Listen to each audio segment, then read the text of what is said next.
వార్త9 ముందుగా హెడ్లైన్స్ చూద్దాం.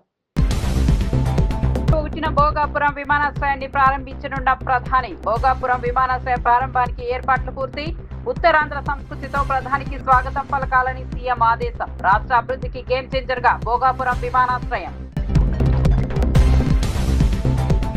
విద్యార్థుల సమస్యలపై పార్లమెంట్ లో చర్చ జరపాలన్న రాహుల్ గాంధీ. విద్యార్థుల అంశంపై ప్రత్యేక చర్చ కోరిన రాహుల్.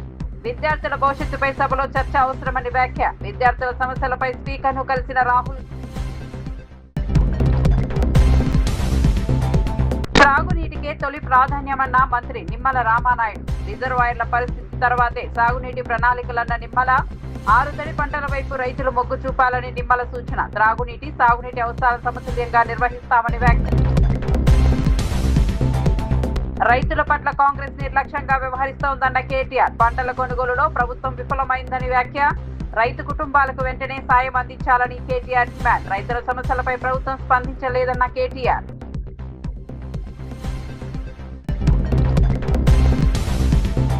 పంచదార్లలో అక్రమ మైనింగ్ వెంటనే ఆపాలని అమర్నాథ్ డిమాండ్. పంచదార్లను నో మైనింగ్ జోన్ గా ప్రకటించాలని వ్యాఖ్య. పవిత్ర క్షేత్రాల పరిరక్షణపై ప్రభుత్వాన్ని నిలదీసిన అమర్నాథ్. పంచదార్ల మైనింగ్ పై ఎంపీ సీఎం రమేష్ ను లక్ష్యంగా చేసుకున్న అమర్నాథ్. అల్లూరి సీతారామరాజు అంతర్జాతీయ విమానాశ్రయం ఆగస్టు 1న ప్రారంభానికి సిద్ధమవుతోంది. ప్రధాని నరేంద్ర మోదీ ప్రయాణికుల టెర్మినల్ తో పాటు పలు కీలక మౌలిక సదుపాయాల ప్రాజెక్టులను ప్రారంభించనున్నారు.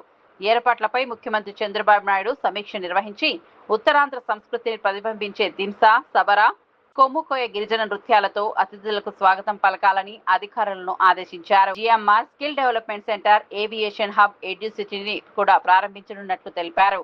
ఈ విమానాశ్రయం రాష్ట్ర అభివృద్ధికి గేమ్ చేంజర్ గా నిలుస్తుందని సీఎం పేర్కొన్నారు.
రాష్ట్రంలో త్రాగునీటి అవసరాలకే తొలి ప్రాధాన్యం ఇస్తామని మంత్రి నిమ్మల రామానాయుడు స్పష్టం చేశారు.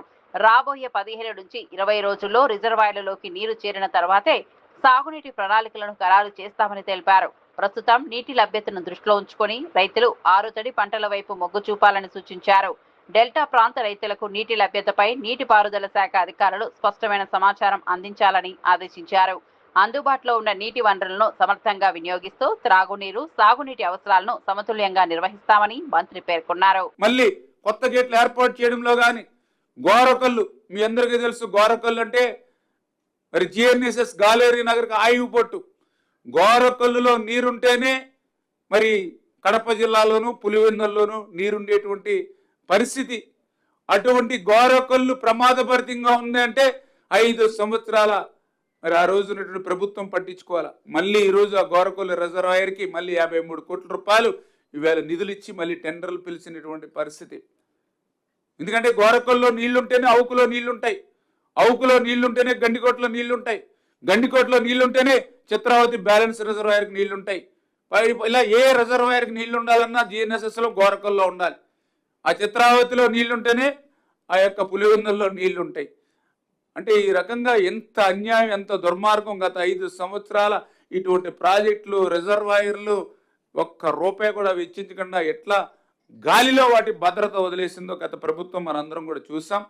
మరి ఇటువంటి పాలన వైఫల్యం గత ప్రభుత్వం అవుతే ఈ 2 సంవత్సరాల్లోనే వాటన్నిటిని కూడా గాడిలో పెడుతూ పట్టాలు ఎక్కిస్తూ వీటన్నిటికీ కంక్లూజింగ్ మీరే చూస్తారు. తాగునీటి ప్రాజెక్టుల మీద ఎవరు ఎంత ఖర్చు పెట్టారో ఈ ఒక్క షీట్ మీకు సరిపోతుంది. ఆంధ్రప్రదేశ్ రాష్ట్ర ప్రజలకు కానీ రాయలసీమ ప్రజలకు కానీ ఏ ప్రభుత్వం ఇరిగేషన్ శాఖ ఎంత ప్రాధాన్యత ఇచ్చింది అనేది ఈవేళ లెక్కలు చెప్తూ ఉన్నాయి, బడ్జెట్ చెప్తూ ఉంది, జరుగుతున్నటువంటి పనులు చెప్తూ ఉన్నాయి, ప్రోగ్రెస్.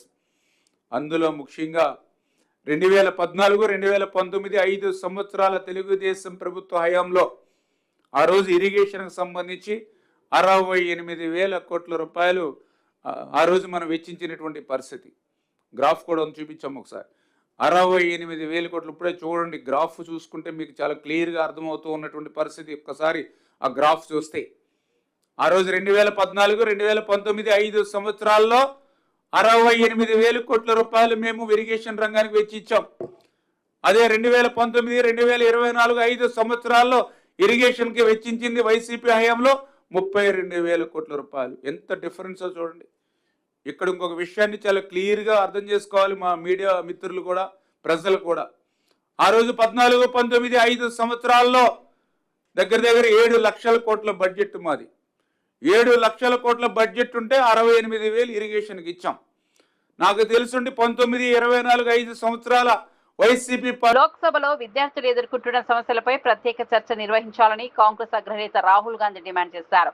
ఈ అంశంపై చర్చకు అవకాశం కల్పించాలని లోక్సభ స్పీకర్ ను కలిసి విజ్ఞప్తి చేసినట్లు తెలిపారు.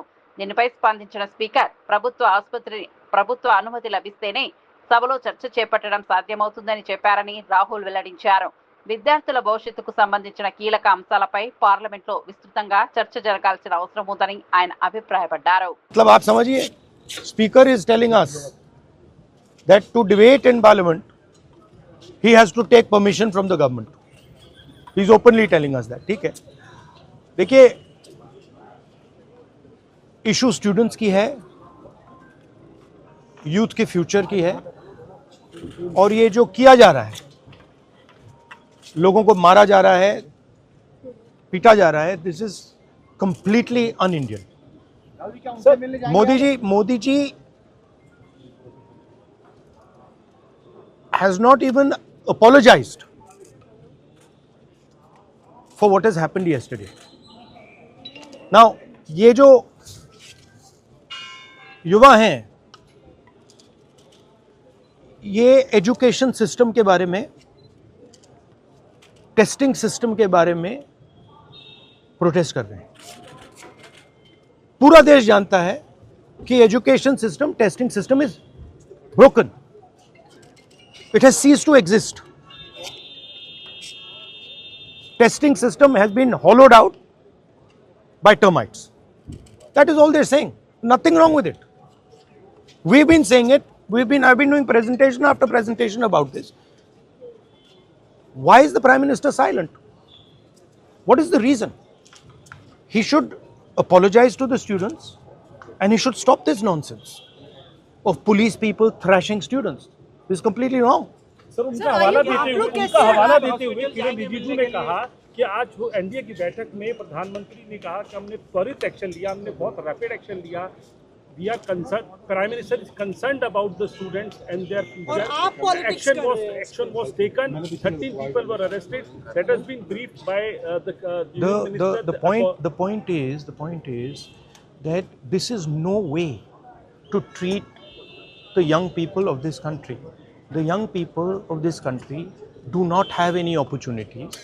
All the doors are closed. There is only one door which is open.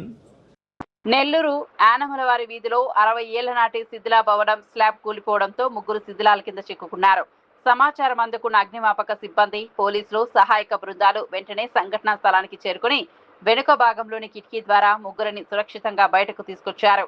ఘటనపై మంత్రి నారాయణ, జిల్లా కలెక్టర్ శుక్లా సంఘటనా స్థలాన్ని సందర్శించి బాధితులను పరామర్శించారు. శిథిలా భవనంలో నివసిస్తున్న 8 కుటుంబాలకు టిట్కో ఇళ్లను కేటాయించినట్లు అధికారులు తెలిపారు.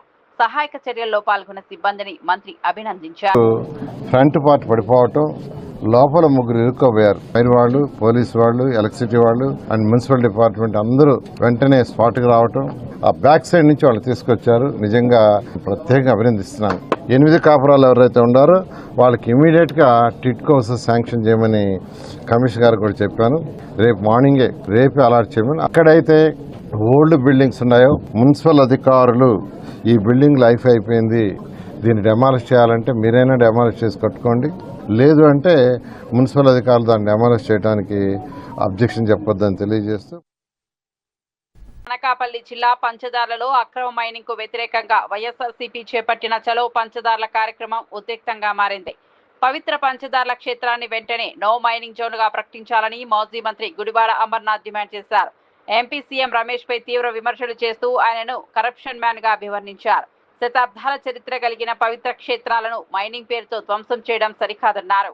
ఆధ్యాత్మిక ప్రదేశాలను కాపాడాల్సిన బాధ్యత ప్రభుత్వంపై ఉందని, లేకపోతే ప్రజల ఆగ్రహాన్ని ఎదుర్కోవాల్సి వస్తుందని హెచ్చరించారు.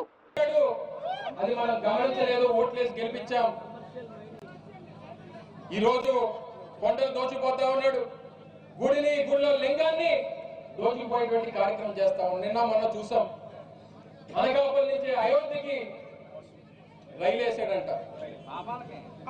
ఇక్కడ గుళ్ళో లింగాన్ని మింగేశాడు, అక్కడ అయోధ్య రాముణ్ణి ఇక్కడి నుంచి దోచుకుపోయినటువంటి సొమ్ముతో ఆ భక్తులు తీసుకెళ్తే నీకు ఏ రకమైనటువంటి పుణ్యం రాదు సీఎం రమేష్ అనేటువంటి విషయాన్ని ఈ సందర్భంగా తెలియజేస్తా ఈ అవినీతి అక్రమాలు ఇవన్నీ కూడా ప్రజలందరూ కూడా గమనిస్తా ఉన్నారు. సీఎం రమేష్ గారు మీరు శివుడితో పెట్టుకున్నారు, నువ్వు చేసేటువంటి అవినీతి నీ అహంకారాన్ని అంతమొందించడానికి ఆ శివుడు మూడొక్కరిని తెలిస్తే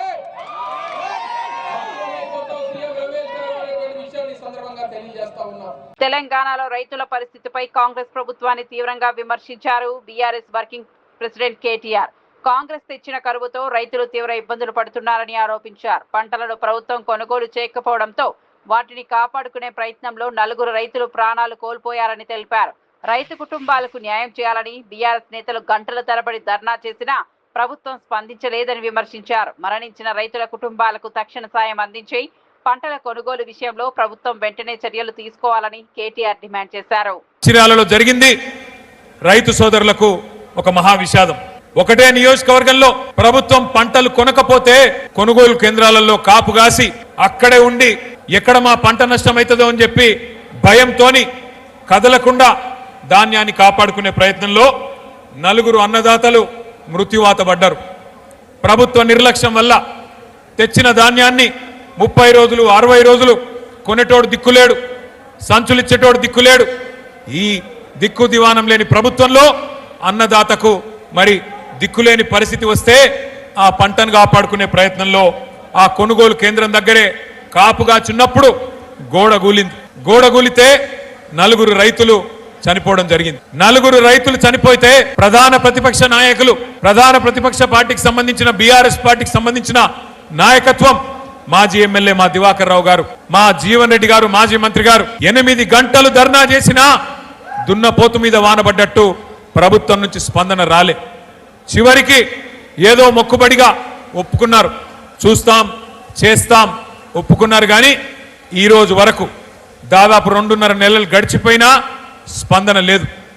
మాజీ మంత్రి హరీష్ రావు వరంగల్ జిల్లాలో నెలకొన్న కరువు పరిస్థితులపై కాంగ్రెస్ ప్రభుత్వాన్ని తీవ్రంగా విమర్శించారు. ఇది ఎల్నివో కారణంగా వచ్చిన కరువు కాదని ప్రభుత్వ నిర్లక్ష్యంతో ఏర్పడిన పరిస్థితి అని ఆరోపించారు. కేసీఆర్ హయాంలో సమ్మక్క బ్యారేజీ నిర్మాణం, దేవాదుల 3 దశల పనులు పూర్తి చేసి నీటిని ఎత్తేందుకు అన్ని ఏర్పాట్లు చేశారని గుర్తు చేశారు.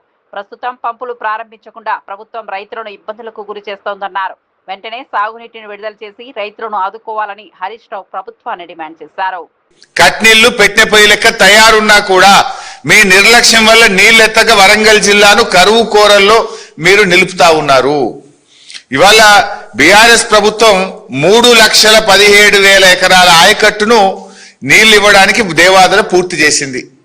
కట్కొత్తుతే 3,17,000 ఎకరాలకు వరంగల్ జిల్లాకు సాగునీరు అందుతుంది, వరంగల్ తాగునీరు అందుతుంది.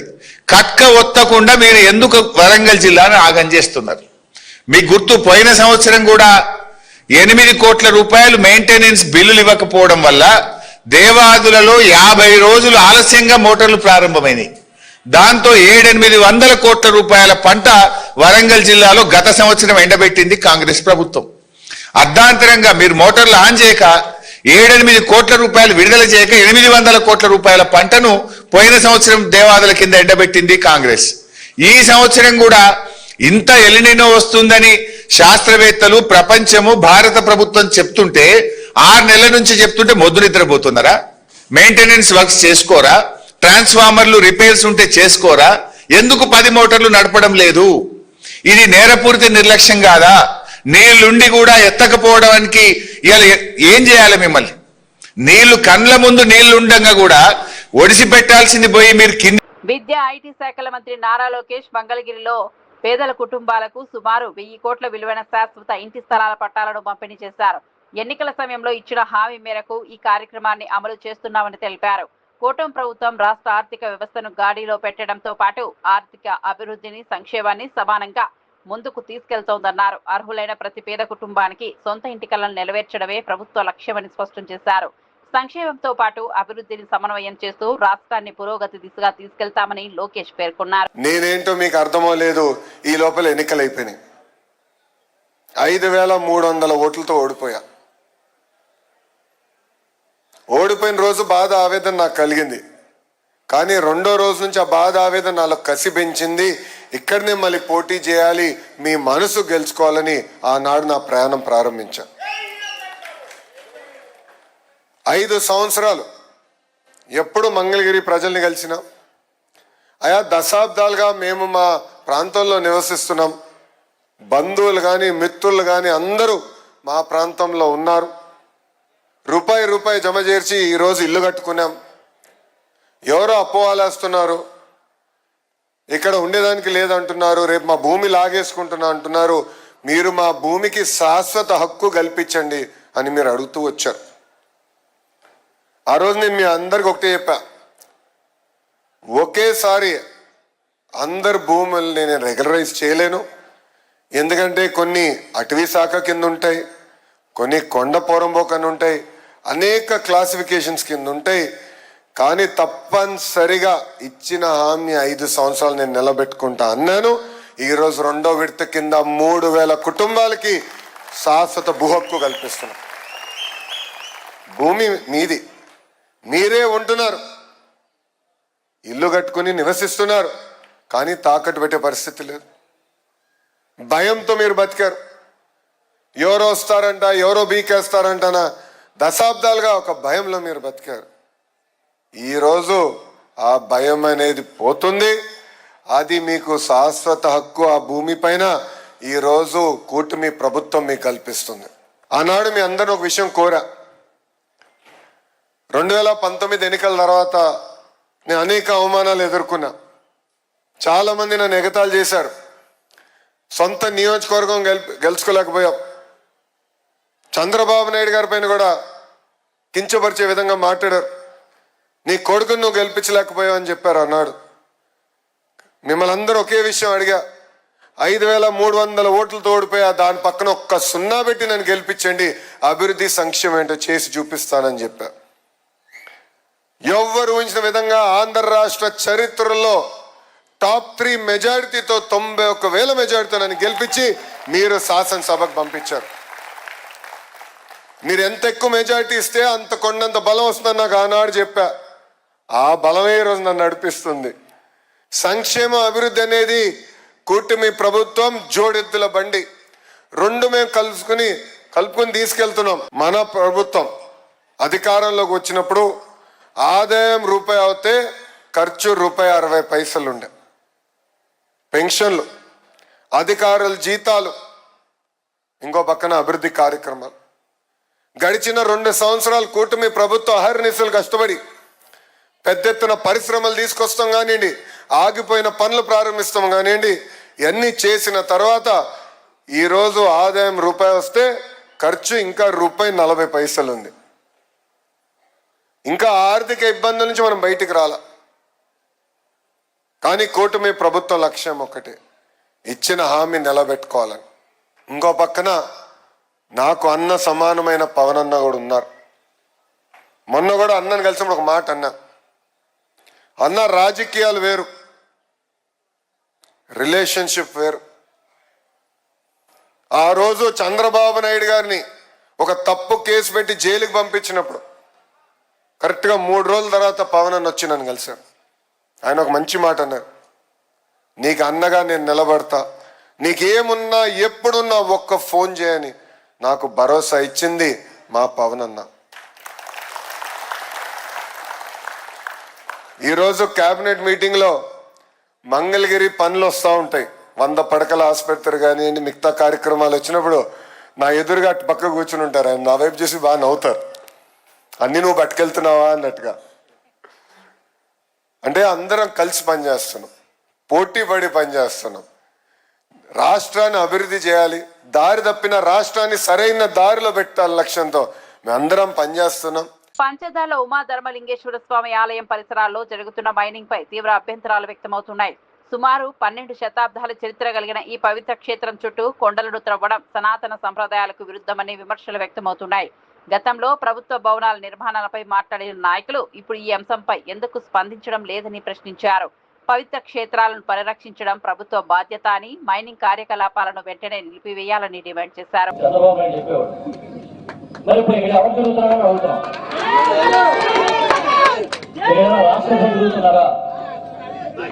ఈ పని కొండ మీద రాక్షసు గారు తిరుగుతున్నారా? మీరు కొండని దూరం చేసేస్తున్నారు. ఇక్కడ ఎవరు తిరుగుతున్నారని అడుగుతున్నాం. ఆ రోజు అక్కడ ప్రభుత్వ భవనం కోసం చదువు చేస్తే అది కూడా కేవలం అమ్మకానికి కాదు, పోవడానికి కాదు, అల్లరి చేశారు. ఇవాళ విశాఖపట్నంలో చుట్టూ ఉన్న కొండలన్నీ కూడా కొల్ల చేస్తున్న మాట మేము చూస్తా ఉన్నాం. రోజు మీడియాలో వస్తుంది, సోషల్ మీడియాలో జరుగుతుంది. కానీ అంటే వాళ్ళ సొంత మీడియాలో ఎలాగో రాయరు. ఓ పక్క సింహాచలం కొండని, ఇంకో పక్కన పంచదారుల కొండల్ని, ఆ పక్కన బౌద్ధ ఆరామాలు క్షేత్రాలు ఉన్న కొండల్ని ఇష్టం వచ్చినట్టు తప్పే అధికారం చంద్రబాబు నాయుడు మీ ప్రభుత్వానికి ఎవరిచ్చారు అని అడుగుతున్నాం. పర్యావరణాన్ని కాపాడతారని చెప్పిన పెద్దలందరూ ఎక్కడ ఉన్నారు ఇప్పుడు అని అడుగుతున్నాం. పెద్ద పెద్ద ప్రవచనాలు చెప్పిన ఆ నాయకులందరూ ఆనాడు గత ప్రభుత్వం మీద లేనిపోని అభండాలు వేసిన నాయకులందరూ ఇవాళ ఏం మాట్లాడుతున్నారని అడుగుతున్నాం. నిన్ననే ఒక ప్రెస్ మీట్ చూసా. ఇన్ఛార్జ్ మంత్రి గారు, ఆయన స్వయంగా మైనింగ్ మినిస్టర్, స్థానిక శాసనసభ్యులు ఒక ప్రెస్ మీట్ లో మాట్లాడిన వీడియో చూసాం. ఆ ప్రెస్ మీట్ లో వారు ఏం చెప్తున్నారంటే ఆర్కియాలజీ డిపార్ట్మెంట్ కి రాశారట, నో మైనింగ్ జోన్ కి చెయ్యాలని అనుకుంటున్నారట. మీరు ఎవరి చెవులో పువ్వులు పెట్టద్దు. ఆ రోజు ఇక్కడే ఇదే ప్రాంగణంలో తెలంగాణ బీజేపీ రాష్ట్ర అధ్యక్షుడు రామచంద్రరావు జీహెచ్ఎంసీ పరిధిలో కాంగ్రెస్ ప్రభుత్వం తీసుకొచ్చిన క్యూఆర్ చట్టంలోని పలు నిబంధనలను వ్యతిరేకించారు. శాస్త్రీయమైన పన్నుల విధానం లేకపోవడంతో ప్రతి ఏడాది 5% వరకు పన్నులు పెరిగే అవకాశం ఉందని పేర్కొన్నారు. రిజిస్ట్రేషన్ విలువ ఆధారంగా పన్నులు నిర్ణయించడం ప్రజలపై అదనపు భారం మోపుతుందని విమర్శించారు. ఇందిరమ్మ ఇళ్ల పథకంలో ముందస్తుగా 10,000 డిపాజిట్ వసూలు చేయడం పేదలకు అన్యాయమని పేర్కొన్నారు.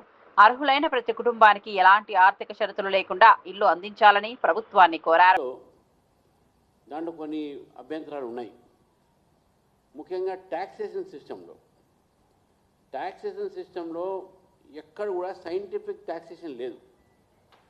మీరు ఒకవేళ చూస్తే ప్రతి సంవత్సరం 5% ట్యాక్స్ పెరిగేటట్టు అవకాశాలు ఉన్నాయి. ఒకటి. రెండోది, రిజిస్ట్రేషన్ వాల్యుయేషన్ మీద మీకు ట్యాక్స్ ఫిక్స్ చేస్తారని ఒకటి. తర్వాత ఇప్పుడున్న ట్యాక్స్ స్ట్రక్చర్ ఏదైతుందో దాని తర్వాత ఎటువంటి స్ట్రక్చర్ తీసుకుని ఇది మొత్తం యూనిఫామిటీ లేకుండా ఒక ట్యాక్స్ దోపిడీ ఉంటుంది. ఈ క్యూర్ ప్రజల్లో లోకల్ బాడీలో ట్యాక్స్ దోపిడీ ఉంటుంది. ఇది అదేవిధంగా వాటరు, సివరేజు ఈ రెండు కూడా సపరేట్ బోర్డుగా చేసేటటువంటిగా ప్రయత్నాలు జరుగుతున్నాయి. మరి దాంట్లో కూడా రెండు సపరేట్గా ఇప్పుడైతే కలిపే ట్యాక్స్ కడతా ఉన్నారు. మరి సపరేట్ ట్యాక్సెస్ అవుతాయి. ఎవరు అంటే ప్రజల మీద ఎంత భారం పడుతుందో ఒక్కసారి మనం ఆలోచించాలి. రెండోది, ఇక్కడ విషయం ఏంటంటే గతంలో జిహెచ్ఎంసీలో మ్యాండేటరీ ఏంటంటే వార్డ్ మెంబర్స్గా కొంతమంది వాళ్ళు సెలెక్ట్ చేసుకొని లోకల్ కార్పొరేటర్స్, వార్డ్ మెంబర్స్తో పాటు స్థానిక సమస్యలపైన స్థానికంగా ఉన్నటువంటి ఒక పరిపాలనలో భాగంగా ఉంటుండే. ఇది 74th అమెండ్మెంట్ సంబంధించినటువంటి ఒక స్పిరిట్ అది. అంటే పార్టిసిపేషన్, లోకల్ బాడీలో పార్టిసిపేషన్ ఆఫ్ ది పీపుల్.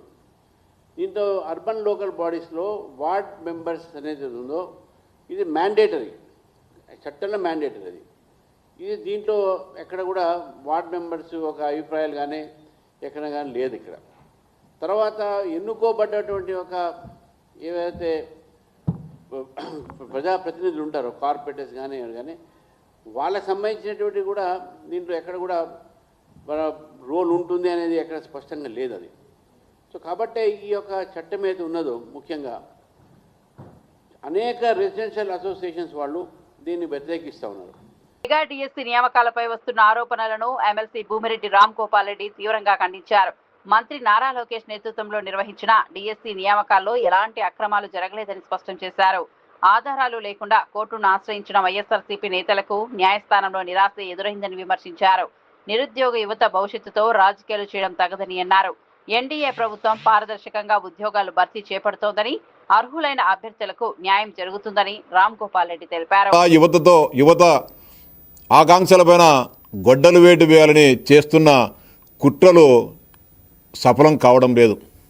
తాజాగా ఆ పార్టీకి సంబంధించిన శాసనమండలి సభ్యుడు మెగా డిఎస్సిలో అక్రమాలు జరిగాయి, స్పోర్ట్స్ కోటాలో అక్రమాలు జరిగాయి, క్రీడాకారులు కాని వారికి ఉద్యోగాలు ఇచ్చారు, దీనిపైన సిబిఐ విచారణ జరపాలని చెప్పి రాష్ట్ర ఉన్నత న్యాయస్థానంలో ప్రజా ప్రయోజనాల వ్యాజ్యం వేయడం జరిగింది. ఆ ప్రయోజనాల వ్యాజ్యం నిన్న విచారణకు వచ్చినప్పుడు సంబంధిత న్యాయమూర్తులు వాటిని అందరినీ కూడా సమగ్రంగా పరిశీలించి వెనక్కి కొట్టడం జరిగింది. దీంట్లో ఏమీ లేదు, ఇది ఏదో కావాలనే మా సమయాన్ని వృధా చేసేదానికి ఈ పిటిషన్ వేసినట్లుంది, ఇది సరికాదని చెప్పి అని వ్యాఖ్యానిస్తే ఈ పిటిషన్ మేము వెనక్కి తీసుకుంటామని చెప్పి వైఎస్ఆర్సీపీకి చెందిన లాయర్లు వెనక్కి తీసుకోవడం జరిగింది. ఈ సందర్భంగా వైఎస్ఆర్సీపీ నాయకులను సూటిగా ప్రశ్నిస్తూ ఉన్నా, ఈ రాష్ట్ర ప్రజలు కూడా గమనించాలని చెప్పి సవినయంగా విజ్ఞప్తి చేస్తూ ఉన్నా. ఏదైనా మనం కోర్టుకు పోయేటప్పుడు, ఏదైనా మనలో న్యాయం ఉండాలనేటప్పుడు, మనం ఆ కేసు గెలిచాలనేటప్పుడు మన దగ్గర ఉన్న సమస్త సమాచారాన్ని 1% కూడా మిగల్చుకోకుండా మొత్తం సమాచారాన్ని ఒకరోజు ఆలస్యమైనా కూడా వాటన్నిటిని కూడా సమగ్రంగా సేకరించి కోర్టులో మనము దావా వేస్తాం.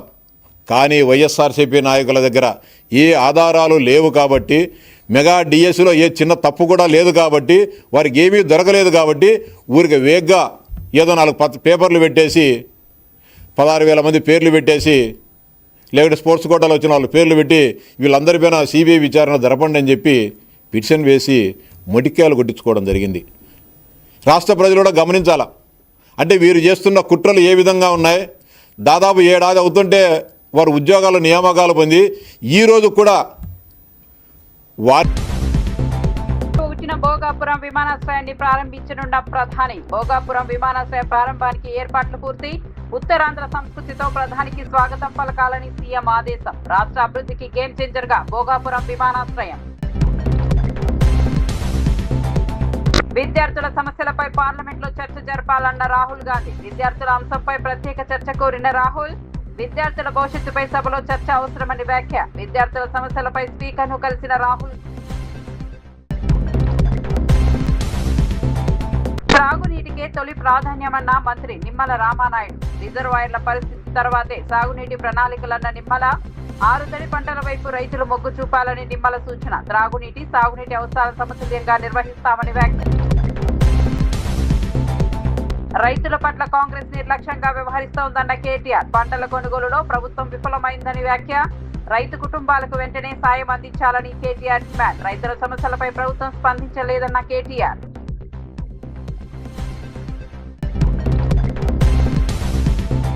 పంచదారలో అక్రమ మైనింగ్ వెంటనే ఆపాలని అమర్నాథ్ డిమాండ్. పంచదారలను నో మైనింగ్ జోన్ గా ప్రకటించాలని వ్యాఖ్య.